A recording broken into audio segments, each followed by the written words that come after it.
কাৰোবাক পাহৰিব চেষ্টা কৰিছে, পাহৰিব পৰা নাই। মনে কৈছে সেইজনক এই মুহূৰ্ততে পাহৰিব পাৰিবই লাগিব, কিন্তু পৰা নাই। শুনক, কাৰোবাক পাহৰিবলৈ যিমান চেষ্টা কৰিব, সিমানেই সেইজনৰ স্মৃতিয়ে আপোনাক খেদি ফুৰিবলৈ আৰম্ভ কৰিব, সিমানেই সেইজনলৈ মনত পৰিব। সেইবাবে কাৰোবাক পাহৰিবৰ বাবে বেছি ব্যস্ত কেতিয়াও নহ'ব। মনত পৰিছে, পৰিবলৈ দিয়ক। কিছু কষ্ট হৈছে, হ'বলৈ দিয়ক। চকু পানী নিগৰি আহিছে, ববলৈ দিয়ক। মনত ৰাখিব, প্ৰতিটো বস্তুৰে শেষ আছে। আপোনাৰ কষ্টবোৰৰো নিজে নিজে শেষ হ'ব। এটা সময় আহিব, বাস্তৱতা বুজি পাব। দুখ কষ্টবোৰে আপোনাক দুৰ্বল কৰিব নোৱাৰিব। তাৰপিছত দেখিব আপোনাৰ আৰু কষ্ট নোহোৱা হৈ গৈছে। কাষৰ মানুহ বুলিলে আমি সাধাৰণতে বুজো যিসকল আপোনাৰ আশে পাশে থাকে, যাৰ সৈতে আপোনাৰ নিয়মিত কথা পতা হয়, লগ পোৱা যায়।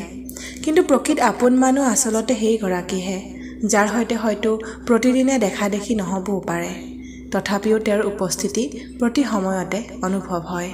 দূৰত থাকিলে সেইজনৰ কথা, হাঁহি, মৰম, ভালপোৱা প্ৰতিটো কথা ছায়াৰ দৰে আপোনাৰ লগত থাকে। জীৱনৰ প্ৰতিটো দিনতে আমাৰ অনেক মানুহৰ লগতে দেখা সাক্ষাৎ হয়, কিন্তু সকলোৱে আপোন হৈ নুঠে। প্ৰকৃত আপোন মানুহ সেইজনহে, যাৰ সৈতে মনৰ বান্ধোন এনেদৰে জড়িত হৈ থাকে যে দূৰত্ব বা সময়ৰ ব্যৱধানে তেওঁৰ গুৰুত্ব কমাব নোৱাৰে। যেতিয়া আমি কষ্টত থাকোঁ বা দুখ অনুভৱ কৰোঁ, তেতিয়া অনুভৱ হয় আপোন মানুহজন যদি কাষত থাকিলেহেঁতেন।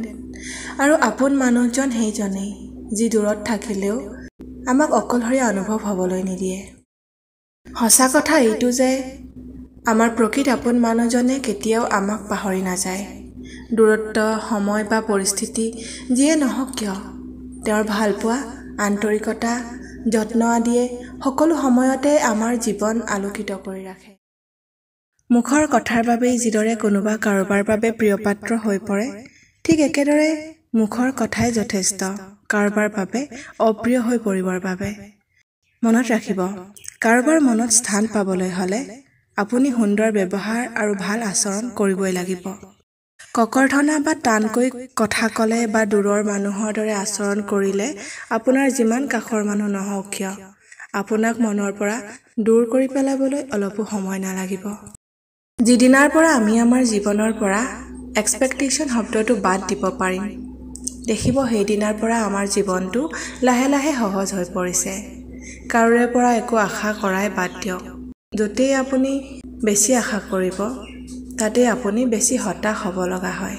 এটা কথা মনত ৰাখক, জীৱনত যি পাব তাকেই বোনাছ বুলি ল'বলৈ শিকি যাওক। অভিশাপ দিয়াৰ প্ৰয়োজন নাই। আপোনাৰ বাবে যদি কোনোবাই হুমুনিয়াহ কাঢ়িছে, সেয়াই যথেষ্ট। কোনোবাই আপোনাৰ লগত জানি বুজি অন্যায় কৰিছে, আপুনি নিশ্চিত থাকক, সময়ে আপোনাক সকলো বিচাৰ ঠিকমতে কৰি উত্তৰ দিবই। দেখিব আপুনি আজি যিমান কান্দিছে তাৰ 1000 গুণ বেছি সেইজনক কন্দুৱাব। যি আজি আপোনাক ঠগি সুখত থকাৰ হিচাপ কৰিছে, এদিন দেখিব সেইজনতকৈ আপুনি সুখত আছে আৰু তেওঁ আপোনাৰ পৰা সহায় খুজিব লগা হৈছে। সংসাৰ এক প্ৰকাৰৰ মায়া। প্ৰতিজন মানুহ জীৱনৰ আৰম্ভণিৰ পৰাই এই মায়াৰ হাতত ধৰি আগবাঢ়ি গৈ থাকে। কিন্তু এই জীৱন যাত্ৰাত আমাক প্ৰকৃততে প্ৰয়োজন হয় এজন ভাল মানুহৰ। কাৰোবাৰ পৰা টকা ধাৰলৈ লৈ চলি যাব পাৰি, কিন্তু এজন ভাল মানুহ কাৰোৰে পৰা ধাৰ কৰি লৈ আগবাঢ়ি যাব নোৱাৰে। মানুহে এজন ভাল মানুহ পোৱাৰ আশাতে আনক ভাল পায়, কিন্তু ভাল পোৱা বহুত দামী, সকলোৱে নাপায়।